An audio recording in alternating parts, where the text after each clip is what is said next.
दुनिया के सबसे बड़े स्वयंसेवी संगठन राष्ट्रीय स्वयंसेवक संघ यानी आरएसएस की देश में संघ का सिक्का चल रहा है। कुछ लोग ये बात राजनीतिक अर्थों में कहते हैं क्योंकि देश के कई सर्वोच्च पदों पर जो लोग हैं वो कहीं ना कहीं संघ के विचार से निकले हुए हैं। लेकिन आज संघ का सिक्का ऑफिशियल भी हो। यहां पर दिखा रहे हैं आरएसएस कल विजयदशमी पर 100 साल का होने जा रहा है। पंचांग के हिसाब से कल आरएसएस का जन्मदिन है। इससे एक दिन पहले आज दिल्ली में संघ शताब्दी समारोह का भव्य आयोजन हुआ। इसमें प्रधानमंत्री नरेंद्र मोदी ने संघ को आजादी के बाद से अब तक के 2 सबसे बड़े तोहफे दिए हैं।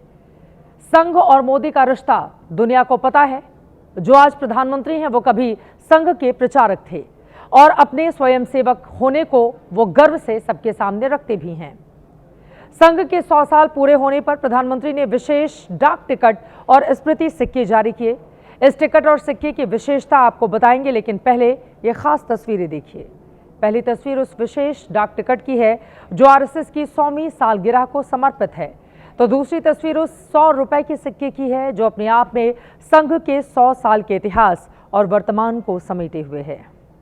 इन दोनों विशेष उपहारों को प्रधानमंत्री ने आरएसएस के सर कार्यवाह दत्तात्रेय होसबोले की मौजूदगी में देश के नाम किया। इस मौके पर प्रधानमंत्री ने जो कहा उसमें 2 बड़ी बातें ऐसी थीं जो बीजेपी की विचारधारा के लिहाज से आने वाले दिनों में बेहद निर्णायक साबित हो सकती हैं। इस पर विस्तार से बताने वाले हैं। पहले आप संघ को समर्पित डाक टिकट और स्मृति सिक्का देखिए।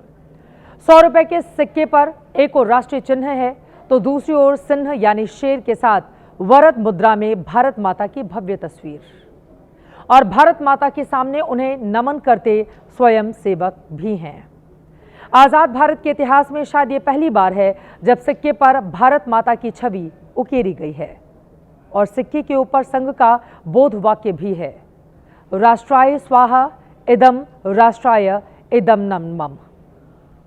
अब विशेष डाक टिकट भी देख लेते हैं जो राष्ट्र सेवा में संघ के 100 साल के योगदान को बताता है, दर्शाता है। इसमें 2 अहम तस्वीरें हैं। पहली 26 जनवरी 1963 यानी गणतंत्र दिवस परेड की तस्वीर जिसमें देश के प्रथम प्रधानमंत्री जवाहरलाल नेहरू के न्योते पर संघ के स्वयंसेवकों ने भी हिस्सा लिया था। दूसरी तस्वीर उस अनाम और गुमनाम स्वयंसेवकों की है जो हर आपदा और विपदा में बिना किसी अवार्ड या रिवॉर्ड की परवाह किए देश की सेवा में जुटे रहते हैं। अपने संबोधन में प्रधानमंत्री ने 2 बड़ी बातें ऐसी कही जो संघ परिवार की विचारधारा के लिहाज से बेहद अहम हो जाती हैं। प्रधानमंत्री ने संघ को समरसता का सारथी बताते हुए समाज में जाति भेदभाव के खिलाफ उसके अभियान की तारीफ की। हर सरसंघ चालक ने भेदभाव और छुआछूत के खिलाफ लड़ाई लड़ी है। परम पूज्य गुरु जी ने निरंतर न हिंदू पतितो भवेत की भावना को आगे बढ़ाया, यानी हर हिंदू एक ही परिवार है। कोई भी हिंदू कभी पतित या नीचा नहीं हो सकता। पूज्य बाला साहब देवव्रत जी के शब्द भी हम सबको याद है। वो कहते थे, छुआछूत अगर पाप नहीं, छुआछूत अगर पाप नहीं तो दुनिया में कोई पाप नहीं है। सरसंघ चालक रहते हुए पूज्य रज्जू भैया जी और पूज्य सुदर्शन जी ने भी इसी भावना को आगे बढ़ाया। वर्तमान सरसंघ चालक आदरणीय मोहन भागवत जी ने भी समरसता के लिए समाज के सामने स्पष्ट लक्ष्य रखा है और गांव-गांव तक इस बात की ज्योत जगाई है। क्या है वो? उन्होंने कहा, एक कुआं, एक मंदिर और एक श्मशान। इसे लेकर संघ देश के कोने कोने में गया है। कोई भेदभाव नहीं, कोई मतभेद नहीं, कोई मनभेद नहीं।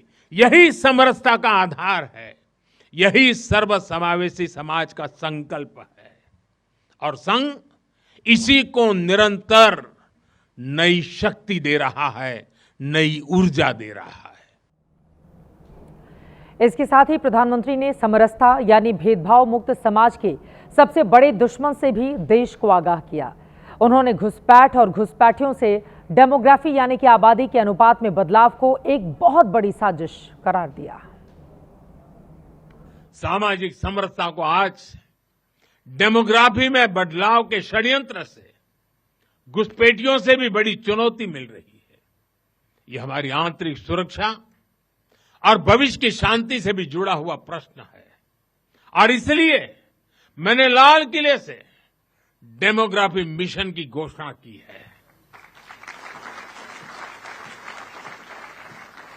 हमें इस चुनौती से सतर्क रहना है, इसका डटकर मुकाबला करना है। प्रधानमंत्री ने आजादी के आंदोलन से लेकर आजाद भारत में आपातकाल के खिलाफ संघ के संघर्ष का जिक्र किया तो कांग्रेस एक बार फिर आग बबूला हो उठी। कांग्रेस ने पहले सोशल मीडिया पर लंबा चौड़ा पोस्ट लिखकर संघ के लिए बुरा भला कहा, आरएसएस को बांटने वाला सांप्रदायिक और नफरती संगठन बताया, यहां तक कि देश की हर समस्या की वजह भी संघ को ही बता दिया। और इतना काफी नहीं लगा तो फिर कैमरे पर आकर संघ को जबरदस्त तरीके से कोसा गया। आरएसएस की सराहना प्रधानमंत्री के भाषण से या एक सिक्का रिलीज करने से नहीं हो सकती। आरएसएस वो संस्था है जिसके हाथ महात्मा गांधी के खून से सने हुए हैं। आरएसएस वो संस्था है जिसको इस देश के प्रथम गृह मंत्री सरदार पटेल ने बैन किया था और यह कहकर बैन किया था कि उनकी भूमिका है महात्मा गांधी की हत्या में। मेरे लिए आरएसएस का सच ये, इधर उधर की बातें करने से आरएसएस का सिया सच नहीं बदलेगा। जो देशभक्त थे वो जंग में गए, जो कायर थे वो संग में गए।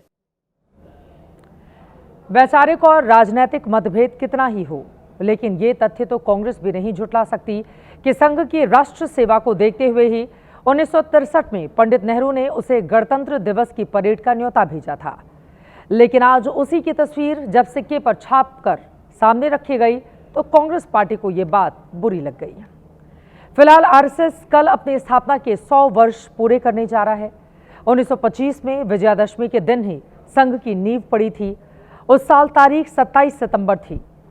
तब से अब तक संघ ने तमाम उतार चढ़ाव देखे, लेकिन फिर उसी के 2 स्वयंसेवक और प्रचारक प्रधानमंत्री भी बने।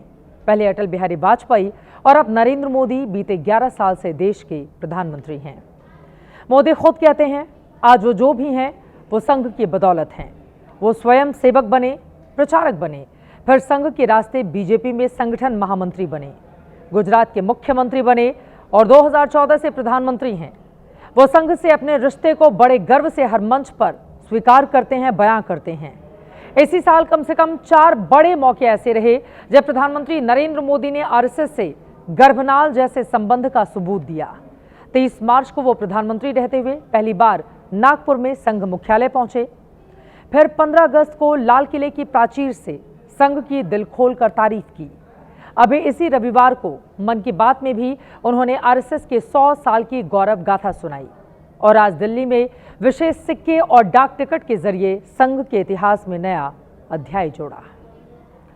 पीएम मोदी ने आज संघ प्रमुख मोहन भागवत के एक कुआं, एक मंदिर, एक शमशान मुहिम को सामाजिक समरसता की दिशा में बड़ा अभियान बताया। साथ ही घुसपैठ से डेमोग्राफी में बदलाव की साजिश के खिलाफ देश को आगाह किया। ऐसे में सवाल यह है कि क्या बीजेपी के वैचारिक एजेंडे में 2 नए मुद्दे अब शामिल हो चुके हैं। कभी राम मंदिर, धारा 370 और समान नागरिक संहिता यानी यूसीसी जैसे मुद्दे बीजेपी के कोर एजेंडे में शामिल थे। इनमें राम मंदिर बन चुका है, कश्मीर से अनुच्छेद 370 खत्म हो चुका है और उत्तराखंड समेत कई राज्यों के जरिए धीरे धीरे ही सही समान नागरिक संहिता भी लक्ष्य की ओर आगे है।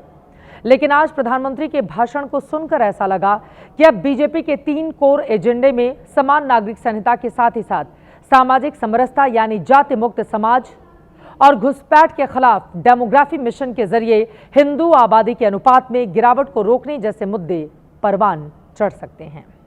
बड़ी बात यह है कि संघ के 100 साल पूरे होने पर बीजेपी से डॉक्टर हेडगेवार को भारत रत्न देने की मांग उठ गई है और ये मांग पार्टी के अल्पसंख्यक मोर्चा के प्रमुख जमाल सिद्दीकी ने की है। इसके लिए बाकायदा राष्ट्रपति को चिट्ठी भी लिखी गई है, जिसके विरोध में फौरन कांग्रेस पार्टी सामने आ गई।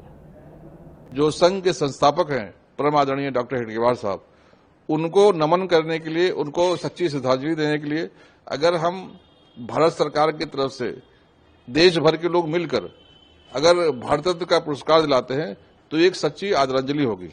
इसीलिए मैंने राष्ट्रपति श्रीमती द्रौपदी मुर्मू जी को एक पत्र लिखकर निवेदन किया है और मुझे पूरा विश्वास है कि राष्ट्रपति महोदया इस पर विचार जरूर। देखिए, ऐसे लोग जिन्होंने फ्रीडम मूवमेंट में ब्रिटिश गवर्नमेंट का साथ दिया हो, उनको भारत रत्न देना देश की आज़ादी की लड़ाई लड़ने वाले हमारे फ्रीडम फाइटर्स की बेइज्जती है। इन सब के बीच नागपुर में कल की तैयारी जबरदस्त है। कल संघ की स्थापना के बाद 101वां दशहरा होगा, जिसमें मुख्य अतिथि होंगे देश के पूर्व राष्ट्रपति रामनाथ कोविंद। हर साल इस कार्यक्रम में जानी मानी हस्तियां चीफ गेस्ट होती हैं। 5 अक्टूबर को संघ का एक कार्यक्रम में अमरावती में भी रखा गया है, जिसमें सुप्रीम कोर्ट के मुख्य न्यायाधीश न्यायमूर्ति BR गवई की मां कमलाताई गवई मुख्य अतिथि के रूप में मौजूद होंगी, जिस पर कुछ राजनीतिक संगठनों को ऐतराज भी है। लेकिन इस विरोध को कमलाताई के बेटे और RPI नेता राजेंद्र गवई ने पूरी तरह से गलत बताया है।